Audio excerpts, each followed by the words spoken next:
dans le prochain épisode de Demain nous appartient. Tandis que les Beaulieu projettent de s'en prendre aux filles MEF, Charlie envisage de faire un test de grossesse. David Doumergue est quant à lui de retour à 7.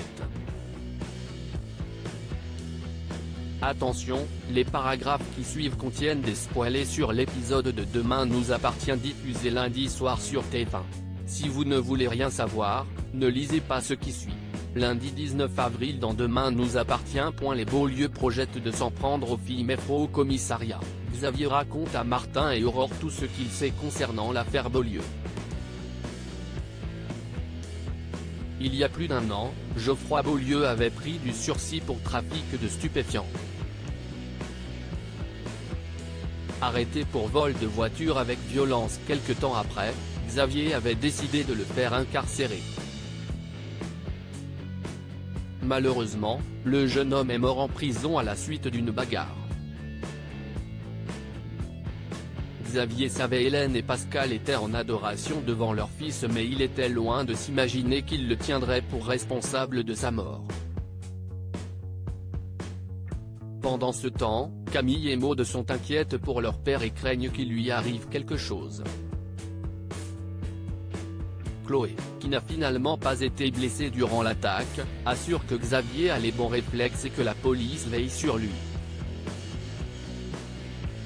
Plus tard, Aurore et Xavier interrogent Romain. Même s'il refuse de leur dire où se cachent Hélène et Pascal, le jeune homme les prévient que le couple est déterminé à aller au bout de sa vengeance. À plusieurs kilomètres de là, Pascal et Hélène sont dissimulés à l'intérieur de leur camionnette. Tandis que Pascal s'en veut de ne pas être parvenu à toucher sa cible, sa femme souhaite quant à elle passer au plan B. Au poste, Martin invite Xavier à se montrer prudent et l'enjoint à porter un gilet pare-balles en raison du grave danger qui pèse sur lui. De leur côté, les Daunier reprennent possession de leur appartement avec difficulté. Alors qu'ils ont l'impression de ne plus être chez eux, Sophia trouve encore le moyen de défendre Romain, ce qui agace fortement sa sœur. À la nuit tombée, Xavier est accueilli en bas de son domicile par Martin qui est venu assurer sa protection. À cet instant, les deux hommes ne se doutent pas que la camionnette de Pascal et Hélène est juste à côté et que le couple projette de s'en prendre prochainement aux filles du procureur. Charlie envisage de faire un test de grossesse à la coloc, les lycéens se mettent d'accord pour faire un planning pour le ménage et la cuisine. Arthur et Betty sont alors choisis pour être le premier binôme à s'occuper des tâches ménagères. Dégoûtés, les adolescents se mettent au travail mais n'hésitent pas à déranger leurs camarades pendant leur révision à la moindre occasion.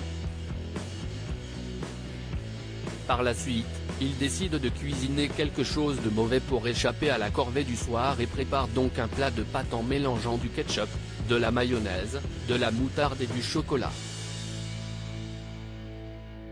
Malheureusement pour eux, leurs amis se régalent. En fin de journée, Charlie s'enferme dans sa chambre et prend un test de grossesse au fond de son sac. Toutefois, la jeune femme le cache rapidement lorsqu'Arthur débarque pour récupérer son chargeur de téléphone. David Doumergue est de retour. Aurore vient d'apprendre par l'un de ses indices que David Doumergue est de retour à 7. Craignant que l'on s'en prenne une fois de plus à sa famille, elle fait part de ses craintes à Martin avec une vive émotion. Comme elle soupçonne Aurélie d'être encore dans la ville, Aurore souhaite mettre la main sur David au plus vite dans l'espoir qu'il la conduise jusqu'à sa sœur et ainsi la mettre derrière les barreaux. En parallèle, David est avec sa sœur au Spoon. Bien qu'elle soit heureuse de le voir, la jeune femme, qui a peur qu'on les voie ensemble, l'invite à la rejoindre chez elle plus tard dans la journée. Une fois à l'abri des regards, frère et sœur se laissent aller à des retrouvailles affectueuses. Tandis que Roxane confie qu'elle a enfin accepté la mort de leurs parents, David se dit soulagé de voir qu'elle a finalement renoncé à sa vengeance. En découvrant le jeune homme dans son salon, Sarah les informe immédiatement qu'Aurore est déjà au courant qu'il est à 7. Peu après, quand elle le voit prendre des antidouleurs, Roxane cherche à comprendre ce qu'il ne va pas. Dos au mur, il révèle être atteint de la maladie de Crohn.